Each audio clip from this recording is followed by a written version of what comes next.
पहले का जमाना था कि माता पिताजी कोई इतना पढ़ा लिखा नहीं था।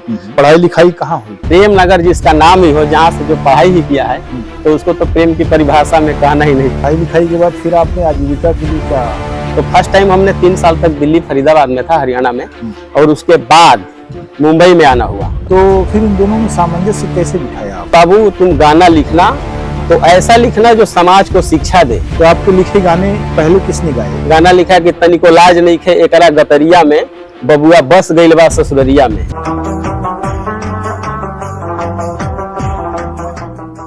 बिरहा में एक जमाना था जब 2 लाइन से शुरुआत होती थी बिरहा की, और फिर 4 लाइन के बिरहा गाया जाने लगा, और फिर जो है 8 लाइन और 16 लाइन, उसके बाद फिर कथानक आए।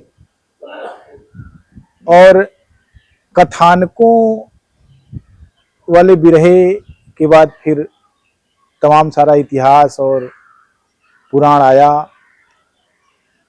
आख्यानों की एक बड़ी परंपरा बनी, लेकिन बिरहा में जो सबसे ताकतवर पक्ष है उसका, वो है उसका लोक पक्ष, जिसको लोकगीत कहते हैं।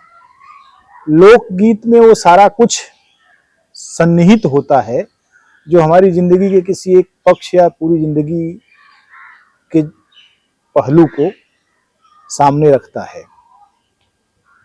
देश दुनिया की हर भाषा में लोकगीत होते हैं।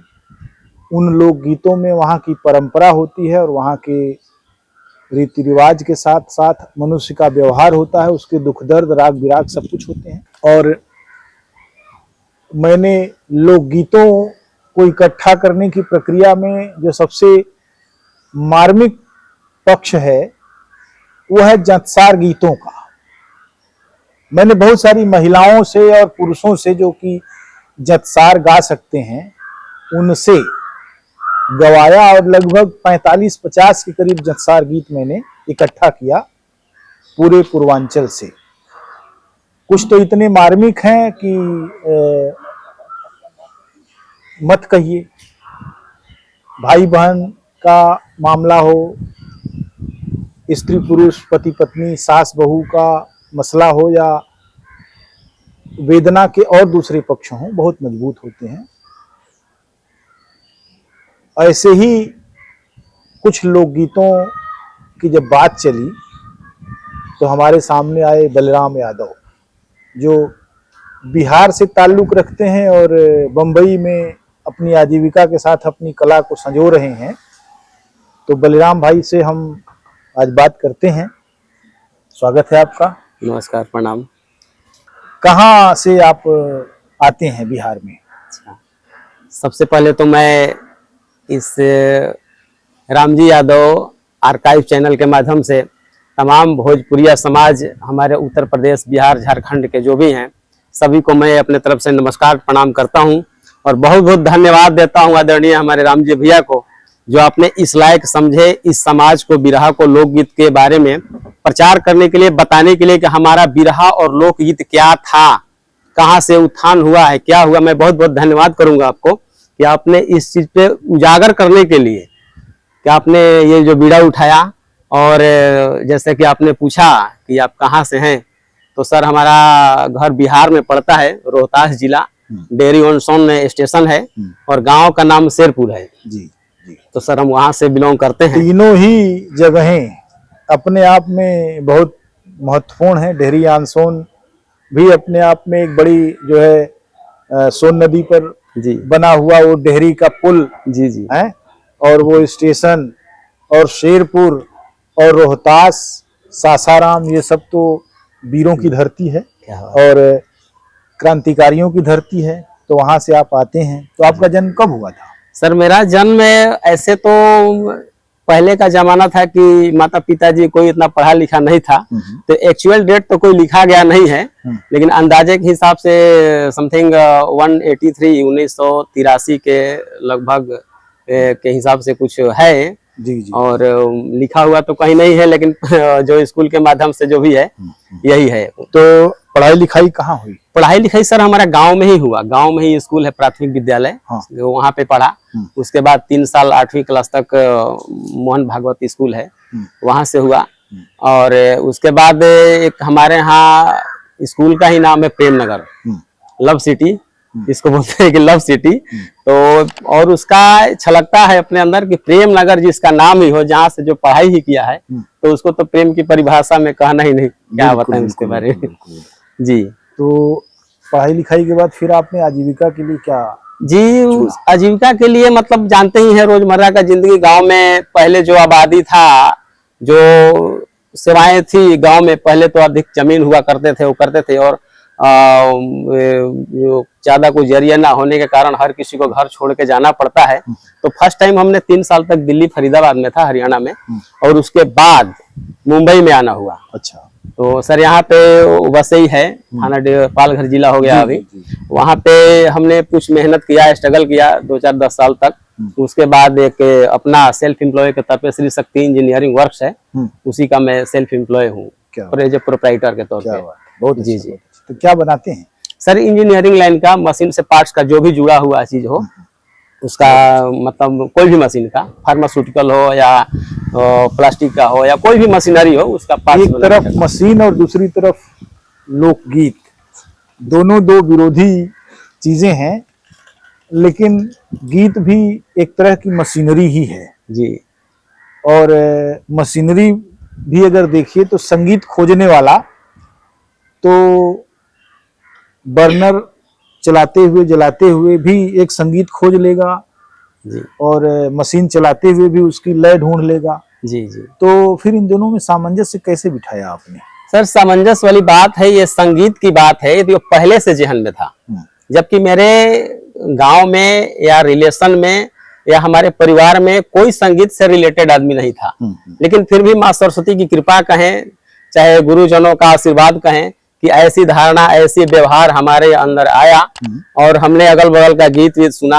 और अपने जाने होंगे अजय पांडे जी, जो हल्फा मचा के गए गीत, आजकल भगवान जहाँ है वहाँ उनको सुखी रखें, धरती पे नहीं है, उन्हीं के गुरु थे, जिनका नाम था श्री श्री 108 श्री संगीत मार्तंड श्री बावना बाबा, गंगाधर उर्फ बावना बाबा।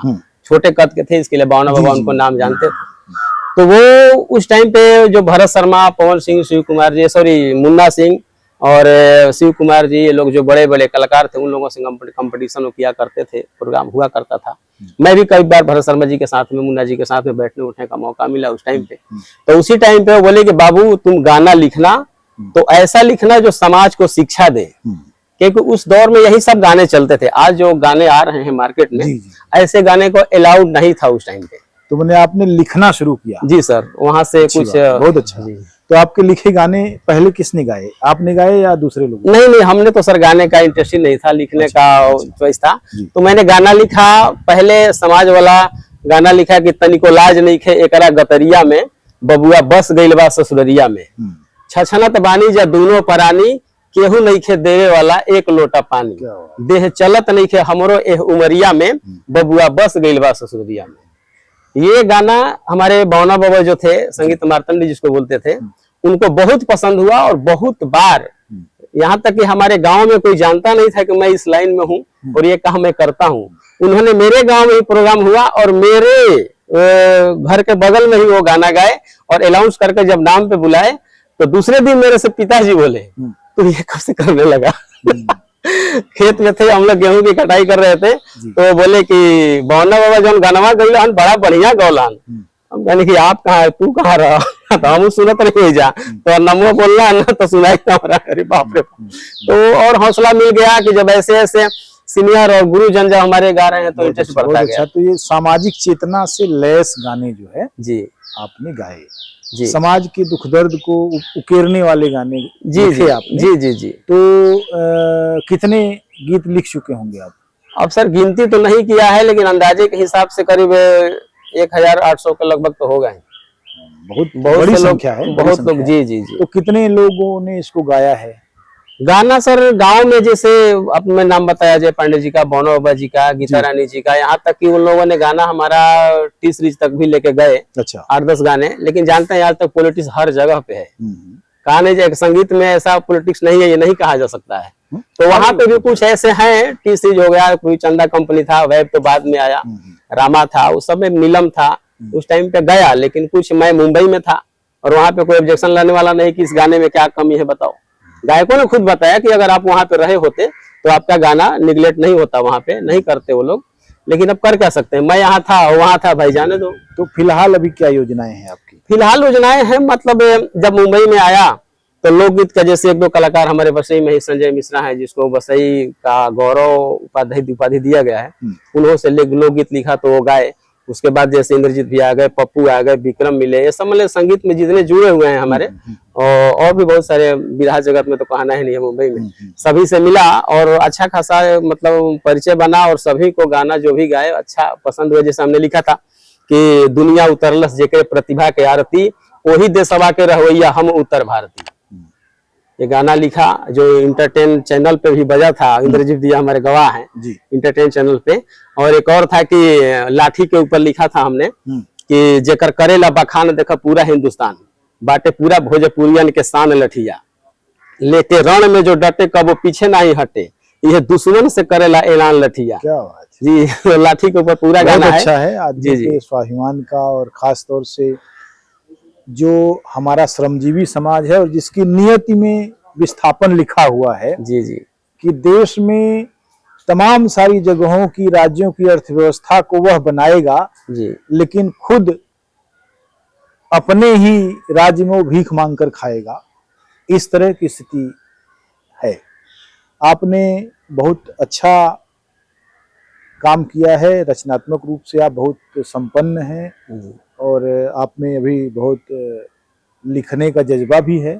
मैं आपके उज्जवल भविष्य की कामना करता हूं। बहुत बहुत धन्यवाद, आपने समय दिया। नमस्कार। नमस्कार।